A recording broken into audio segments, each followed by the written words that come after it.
Olá, aqui é Carlos Sampaio, Master Coach e educador financeiro, para quem não me conhece, conforme eu me apresento sempre. Bom, hoje o vídeo que a gente vai fazer hoje é o vídeo que é o número 2, referente a perguntas que surgem no decorrer de um mês. Eu seleciono algumas para a gente conversar aqui e trazer um pouco de informação, tanto para aqueles que estão perguntando, reforçando o que eu já respondi, e para outros que talvez não tenham visto ou que queiram, daqui a pouco, estão vendo pela primeira vez. Começando então, eu vou falar aqui a pergunta do Wagner.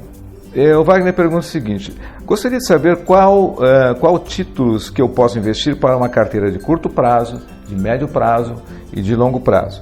Gostaria de saber qual é o título mais para investir na aposentadoria. Por exemplo, ele fala, LCI ou LCA são boas? É a pergunta dele. Muito bem, Wagner. Uma coisa importante aqui na pergunta do Wagner é saber que essa estrutura de curto, médio e longo prazo é uma estrutura inteligente que nós precisamos ter quando vamos fazer o nosso planejamento de investimento. Bom, agora, quanto ao que colocar no curto prazo.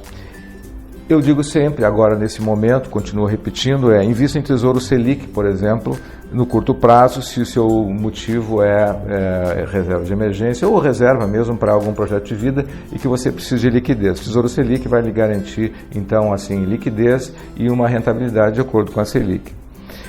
Ou veja se você tem algum fundo de renda fixa com baixa taxa de administração, lembre-se bem, baixa taxa de administração, não que os grandes bancos cobram, que é acima de 1%, isso não serve.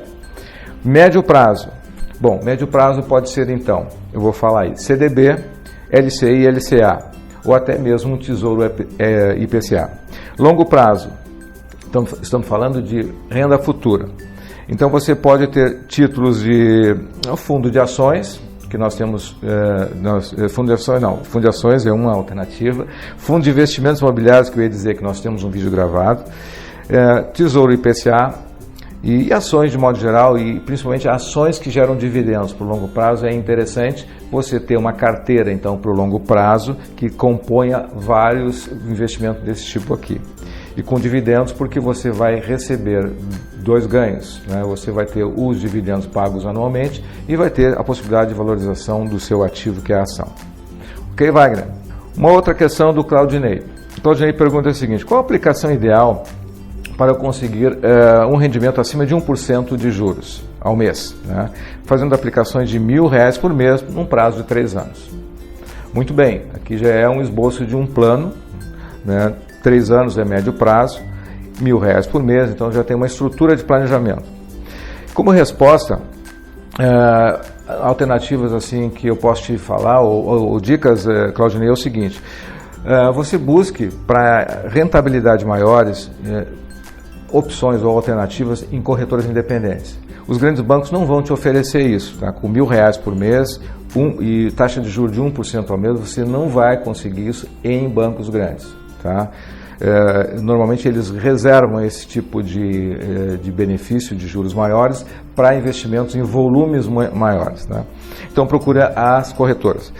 Você pode avaliar então o tipo, a aplicação ideal. Você pode ver então nas corretoras a possibilidade de fundos multimercados, quais as rentabilidades que tem lá disponível, CDBs. E aí são certificados de depósito bancário de bancos menores, com boa rentabilidade, LCIs ou LCAs.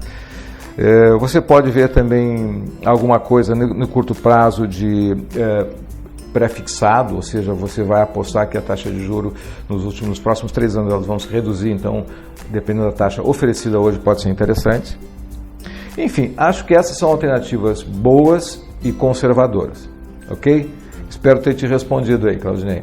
O Meirelles faz outra pergunta dizendo o seguinte: qual o valor mínimo para investir? Depois de quanto tempo posso resgatar o valor?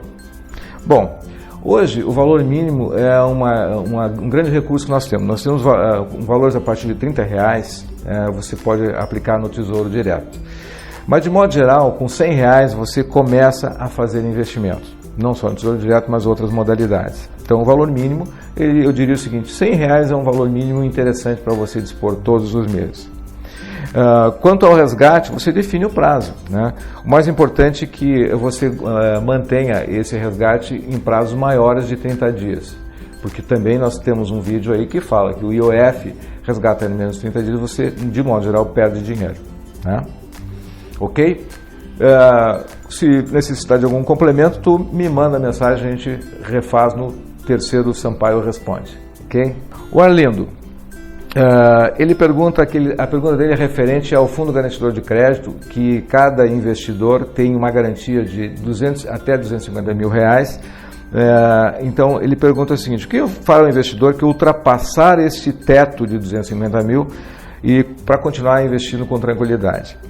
Bom, o teto é 250 mil por CPF e por banco.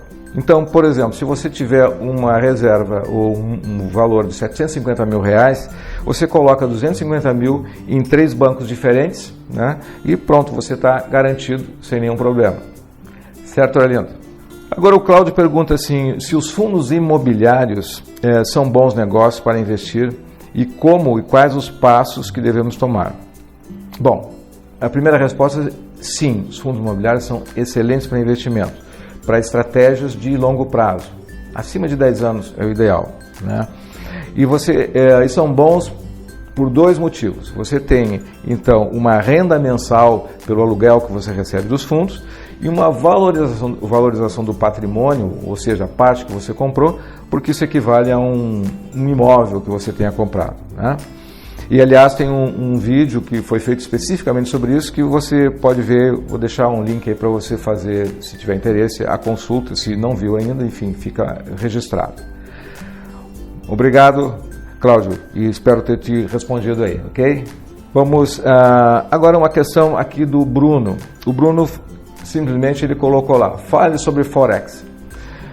E o que é o Forex? Eu já vou explicar. Mas assim, falar sobre o Forex, ele vai exigir a gravação de um vídeo que eu vou fazer no momento oportuno, de uma forma bem completa, porque ele é uma coisa muito nova para investidor brasileiro aqui de modo geral, e muito diferenciado. Então, eu vou só pincelar algumas questões hoje aqui, Bruno, para não deixar passar, e vamos fazer um vídeo sobre isso. Mas assim, o que é Forex, né? O Forex, na verdade, ele é uma junção de 2 palavras em inglês, que é Foreign Exchange, que a gente poderia dizer que é troca de moedas internacionais. Enfim, não tem uma tradução direta para isso.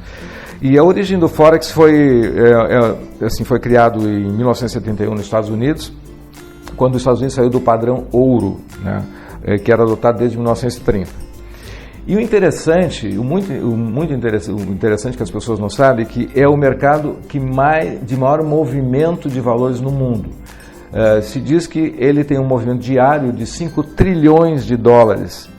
E só para comparar, a Bolsa Americana tem 60 bilhões de dólares de movimento. Então, olha a grandeza disso. Então, ele é o maior mercado mundial em termos de dinheiro movimentado, né, diariamente. Bom, espero ter aí preenchido aí alguns pontos de curiosidades, de satisfação de necessidades com algumas perguntas. Continue enviando as suas perguntas e dúvidas e é isso aí por hoje. Um grande abraço, sucesso e prosperidade. E até o próximo Sampaio Responde.